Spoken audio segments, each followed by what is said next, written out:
যারা আওয়ামী লীগকে আবার এই দেশে রাজনীতি করার অধিকার দেওয়ার স্বপ্ন দেখছেন, তাদেরকে আমরা স্পষ্ট মেসেজ দিচ্ছি, তাদেরকে আমরা পরিষ্কার মেসেজ দিচ্ছি, আওয়ামী লীগ যেমন এই দেশে থাকতে পারে নাই, এই দেশ থেকে পলায়ন করে ভারতের দাদার রাষ্ট্রে আশ্রয় নিয়েছে।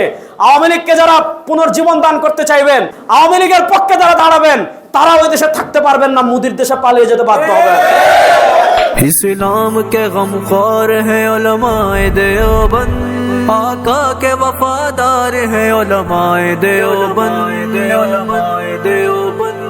आका के वफादार है उलमाए देवबंद, इस्लाम के गमख्वार है उलमाए देवबंद। এই 52 বছরে আমরা নেতার পরিবর্তন অনেকবার করেছি।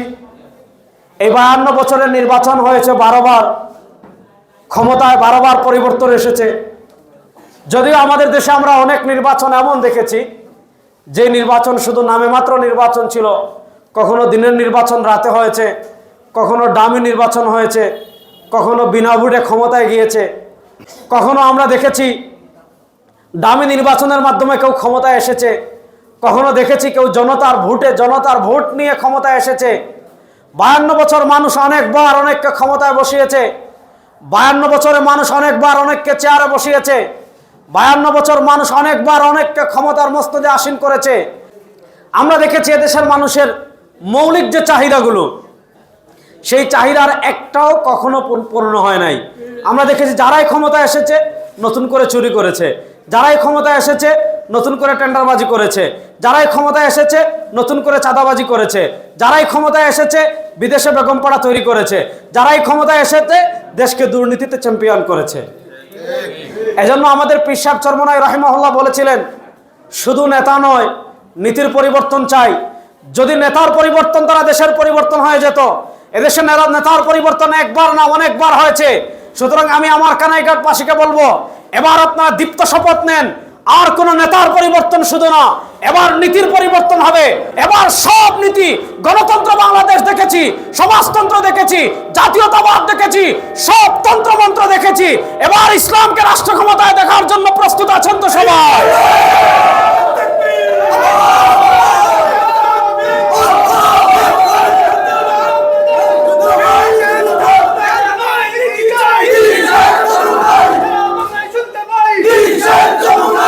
আমাদের পীর সাহেব চরমনাই এবার ঘোষণা করেছেন, ইসলাম দেশ ও মানবতার পক্ষে, ভোটের বাক্স একটা হবে ইনশাআল্লাহ।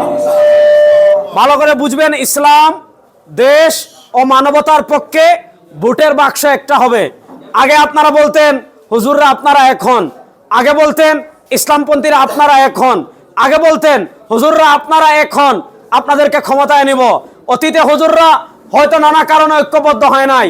এবার এই নতুন বাংলাদেশে, এবার এই পরিবর্তিত বাংলাদেশে, এবার এই বৈষম্য মুক্ত আন্দোলনে আপনারা দেখেছেন, বৈষম্য বিরোধী যে জুলাই আন্দোলন হয়েছিল বাংলাদেশে, এই বৈষম্য বিরোধী আন্দোলনে সব রাজনৈতিক দল অংশগ্রহণ করেছে।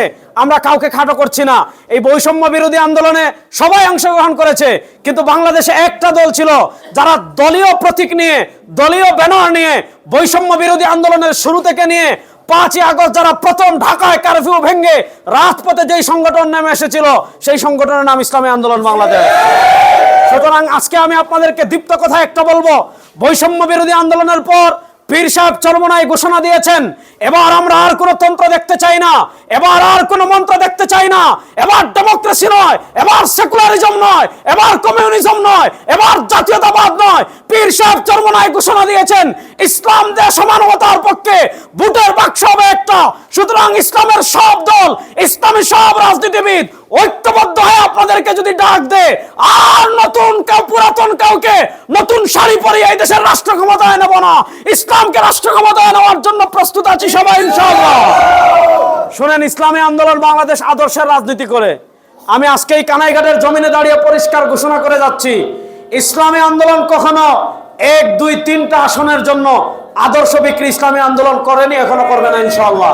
এসেছে ইসলাম যেমন মাদ্রাসায় থাকার জন্য এসেছে, ইসলাম যেমন খানকায় থাকার জন্য এসেছে, মসজিদ কেমনে চলবে এটা যেমন ইসলামে আছে, মাদ্রাসা কেমনে চলবে এটাও যেমন ইসলামে আছে, খানকা কেমনে চলবে ওইটাও যেমন ইসলামে আছে, সংসদ কেমনে চলবে ওইটাও ইসলামে আছে। স্বৈরাচার বিরোধী আন্দোলনে আমরা প্রথম দিন থেকে রাজপথে ছিলাম, আমরা আওয়ামী লীগকে তাড়িয়েছি, আমাদের কাজ শেষ না। আপনারা দেখেছেন নানাভাবে ভারতের দালাল ফেসিবাদ যারা গত 15 বছর বাংলাদেশকে জাহান্নাম বানিয়ে রেখেছিল, যারা গত 15 বছর বাংলাদেশে আমাদের মানবাধিকার বলেন, আমাদের বাক স্বাধীনতা বলেন, আমাদের ধর্মীয় স্বাধীনতা বলেন, সবকিছু লঙ্ঘন করে এই বাংলাদেশকে যারা আমাদের পার্শ্ববর্তী ভারতের অঙ্গরাজ্য বানানোর ষড়যন্ত্র করেছিল, 2024-এর জুলাই আগস্টে আমাদের ছাত্র জনতার গণঅভ্যুত্থানের মাধ্যমে আমরা আওয়ামী লীগকে এই দেশ থেকে বিদায় করেছি। 5ই আগস্ট আমাদের ভীষণ শেষ হয় নাই। আপনারা দেখেছেন আমাদের দেশে অনেকে রড টাকা খেয়ে, গোয়েন্দাদের টাকা খেয়ে, পার্শ্ববর্তী দেশের টাকা খেয়ে আওয়ামী লীগকে এই দেশে আবার সংস্কার করার স্বপ্ন দেখছেন।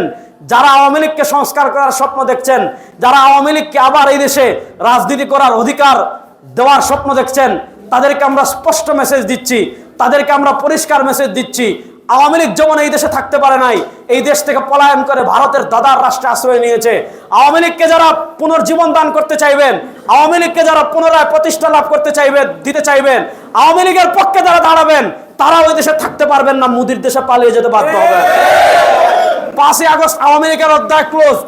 এরা দেশের মানুষের রক্ত নিয়ে খেলা করেছে, এরা দেশের হাজার হাজার মানুষকে খুন করেছে। এমন কোন রাজনৈতিক দল নাই যারাই আওয়ামী লীগের বিরোধী হয়েছে তাদের নেতা কর্মীদেরকে তারা খুন করেছে, গুম করেছে। 5ই আগস্ট আওয়ামী লীগের অধ্যায় বাংলাদেশে শেষ। আওয়ামী লীগকে বাংলাদেশে আর রাজনীতি করতে দেওয়া হবে না ইনশাআল্লাহ।